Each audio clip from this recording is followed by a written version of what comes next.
And then one should assess, because so far Parliament has been, despite all the provocation, despite the stoppaging, collectively the Parliament has been transacting business rather well. And that's been for the last session also. So I think we need to hold our horses before we arrive at a conclusion. All right, I accept your point that Parliament is not static, it's dynamic, and strategy only gets revealed on the day itself, not in advance. Let's then, in the context of that answer, Abhishek Singhvi, look at each of these individual bills to see whether there is hope and leeway for change. And let's start, Abhishek Singhvi, with GST.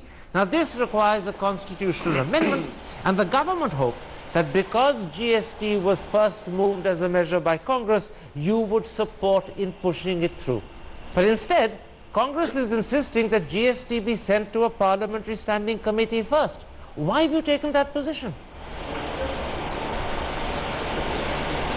Karan, it is certainly true that our opposition, and I'm getting an echo, Karan, by the way, opposition to the land bill is a very different kind of opposition because it is fundamental and principled. No, I'm talking about GST. Stick to GST for now. That's what I'm saying. On the GST, I am talking of GST, I'm making a contrast, Karan.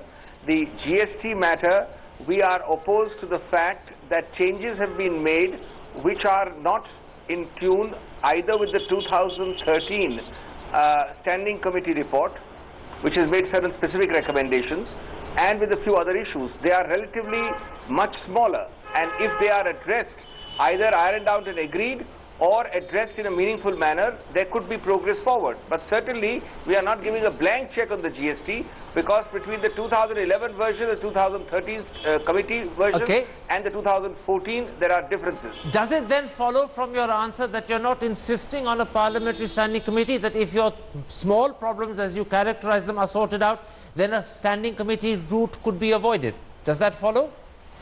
No, that's not what I'm saying. I'm saying the standing committee would in fact iron out those differences. It's the best place to do it. Because it's not only us. Several states are concerned as well, several regional parties are concerned. All right. So rather than discuss it in, a lot of halla-gulla in parliament session, we do it in this committee. That's the whole point. Pinaki Mishra, the government was also hoping for support on the GST bill from the politics. Sometimes they say a delay of 2 months is not much of a delay at all. I give you great credit, Mr. Kohli. You're a master with the If your government is not surviving, even 10 hours would be a lot of time. I'm complimenting you, Mr. Kohli. You're a master with the spin. Abhishek Singhvi, let's come then to the third of these critical bills that are waiting in Parliament to get passed. And I'm talking about the black money bill. Now that the Speaker has deemed this a money bill, it does not need to be cleared by the Rajya Sabha, and the BJP has more than enough numbers on its own in the Lok Sabha to pass it. So would you accept that the money bill is a certainty for this session?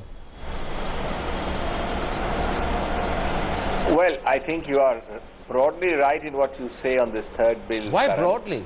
This is really the prerogative and discretionary and discretion of the government. They will have to decide when and if to introduce it. But since it's a money bill and there is a particular clause in the Constitution that the Speaker's ruling that it is a money bill is conclusive. And therefore, once that is so declared, I don't see any reason why the number of 323 cannot pass it, except that there are a lot of misgivings within individual members of parliament and parties about individual clauses of the broad draft. As long as those misgivings don't exist within the BJP legislature party, they don't matter.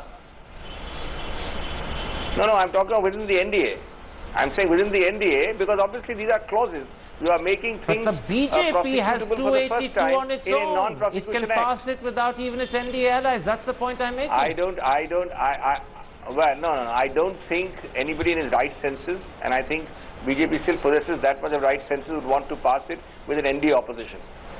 But anyway, except that this NDA opposition is a bit mythical rather than real. Let's leave that aside. Let me come to Naresh Gujral, who in a sense could be the NDA opposition that you're hinting or suggesting. Naresh Gujral, too quick. We will know very soon, just in a matter of days, how much will be passed and whether there will be disappointment at the end of the day, or perhaps a rabbit has been pulled out of the hat and we can all be satisfied with the outcome. My thanks to my guests for joining me. Time for a break, but then, should Jatinder Tomar, the Law Minister of Delhi, be sacked? And is the Aam Aadmi Party's image in free fall?